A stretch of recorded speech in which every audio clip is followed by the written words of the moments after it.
Let's get right to it.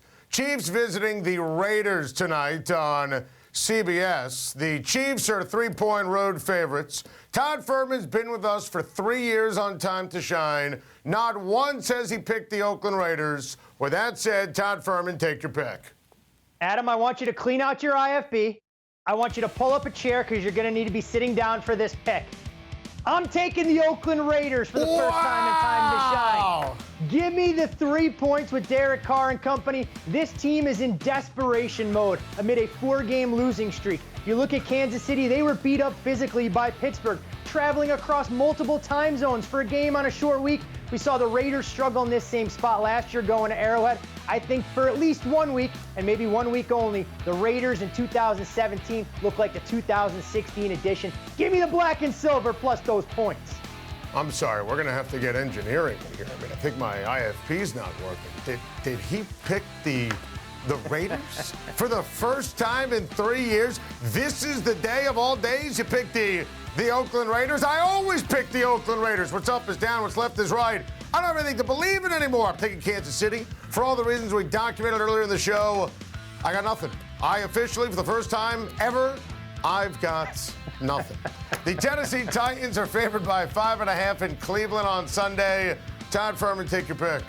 I don't even handicap Browns games anymore, Adam. I just pick them every week, figuring ultimately they're going to find a way to cover some of these numbers, and maybe if they get lucky, win a game or two. You look at the Titans, and Marcus Mariota showed me a ton on Monday night, looking like a polished pocket passer, picking apart that Colts secondary. This number a little bit inflated for my personal liking. I think it's the Titans defense that lets them down and gives the Browns an opportunity to cover. Cleveland's not going to win outright, but I'll take those valuable points. You know, I've been taking Cleveland a bunch this year, taking them against the spread.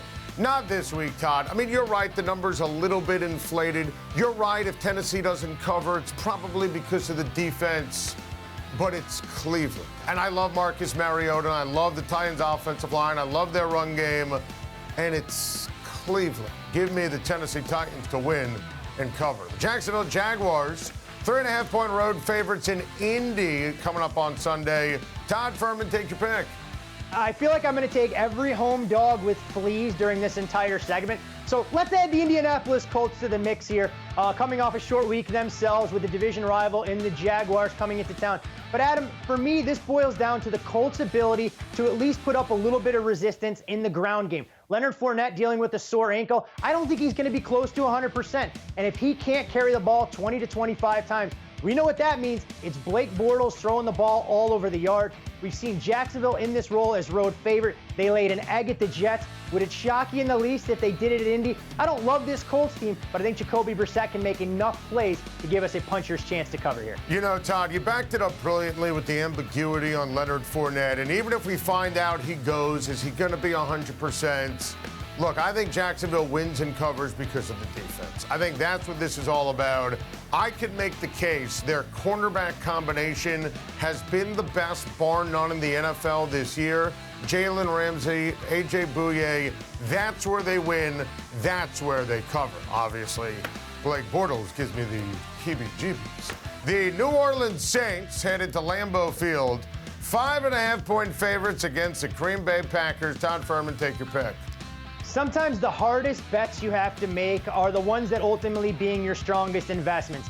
And this is a number that would have had the Green Bay Packers installed right around a 6.5-point favorite with a healthy Aaron Rodgers. All of a sudden, he's lost for the season, and Brett Hundley gets to make his debut at Lambeau wearing the green and gold. But the market's shown up for that. They've moved the number all the way to New Orleans, very close to a 6-point favorite. I think everybody wearing Green Bay colors rises to the occasion. You're not going to get rich laying points with the Saints on the road, and they could win this game. But asking them to win by a touchdown plus or something close to it is a big ass on the heels of that dominating performance against Detroit.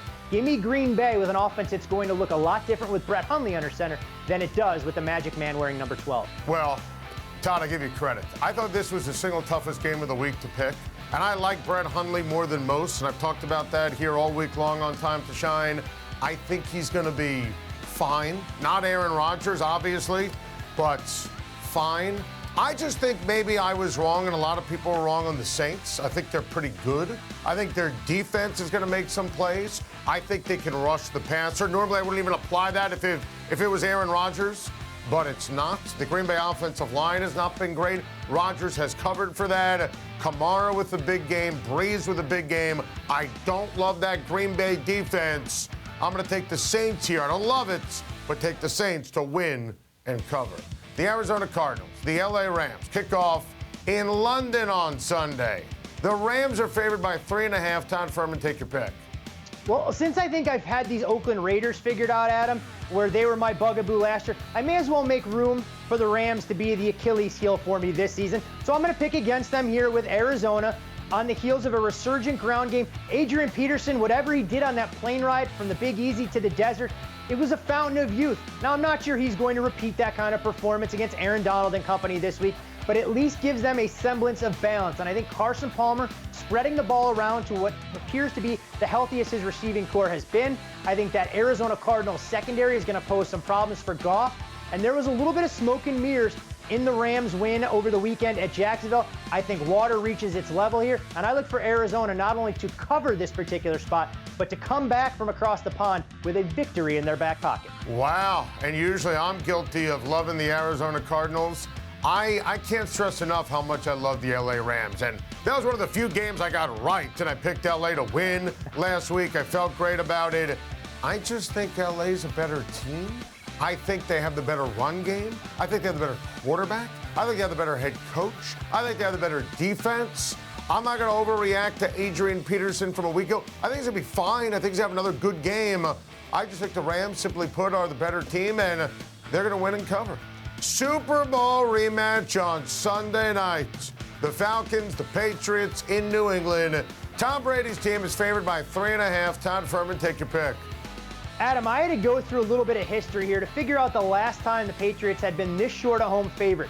It's been close to 3 years since we've seen them at under 4 points in the fortress known as Gillette Stadium. You look at New England, though, and some major question marks defensively. They let the Jets passing attack throw all over them last week. And if it wasn't for a botch call on Austin Seferian-Jenkins, we'd be talking about the Patriots potentially having lost that game at MetLife Stadium. So this number should have been closer to a field goal. Atlanta's had this game circled ever since the schedule was released. Heck, they got caught looking ahead at halftime last weekend against the Dolphins, figuring out, oh, we're finally going to get a chance to erase those demons against the Patriots.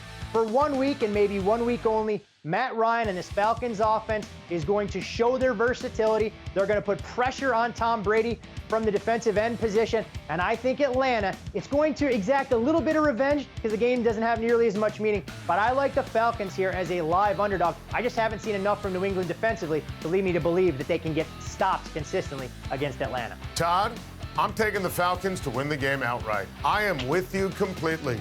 I am absolutely, positively, 100% in step with you. It makes me nervous, right? We're both picking against the New England Patriots. I love the history that you just told me in the audience in terms of lowest number in terms of home favorite for Tom Brady and Bill Belichick. But I think Matt Ryan and company have matchups. If they're not angry after losing to Jay Cutler up 17-0, which, by the way, is illegal in the state of Georgia, then I don't know what to tell you about the Atlanta Falcons. I'm stunned by what happened last week. I believe they get revenge. I'm taking the Falcons to win the game, upset special, outright. Monday Night Football, Philadelphia Eagles, favored by 4.5 when they host the Washington Redskins. Todd Fuhrman, take your pick. Revenge is a dish best served cold, Adam, but for at least on Monday, it's going to take place at Lincoln Financial Field, where the Washington Redskins can atone for that Week 1 loss against the Philadelphia Eagles. Don't get me wrong, I think what the Eagles have done on their defensive line, their ability to bring pressure, has been outstanding. Heck, with the injury to Green Bay, Aaron Rodgers, you have to make the case that maybe Philadelphia is the team to beat in the NFC right now. But division rivals and familiarity breeds contempt. I think this is a field goal game, so I'll take the generous points with a balanced Redskins offense and a defense that makes life at least a little bit difficult for Carson Wentz if they can force him to be one-dimensional. I've been telling you to hop on board the Wentz wagon that we built with our bare hands. You know, America knows. I'm taking the Philadelphia Eagles and Carson Wentz to win and cover. Let's take a look at the rest of our picks for the upcoming week in the National Football League. The Pittsburgh Steelers and the Cincinnati Bengals, and we are both rolling with Cincinnati. We both have the Minnesota Vikings. In fact, I'm looking at it. We have the exact same picks for the Dolphins over the Jets, both rolling with the Bills. Todd Fuhrman, we're sharing a brain on everything here. Bears, Cowboys, Seahawks, and we're both rolling with the LA Chargers to beat the Denver Broncos. As always, we'd like to remind our viewers that you can hear much more from Todd on the Bet the Board podcast, easily found, bettheboardpodcast.com. Todd, good luck this weekend, and we'll talk to you next week.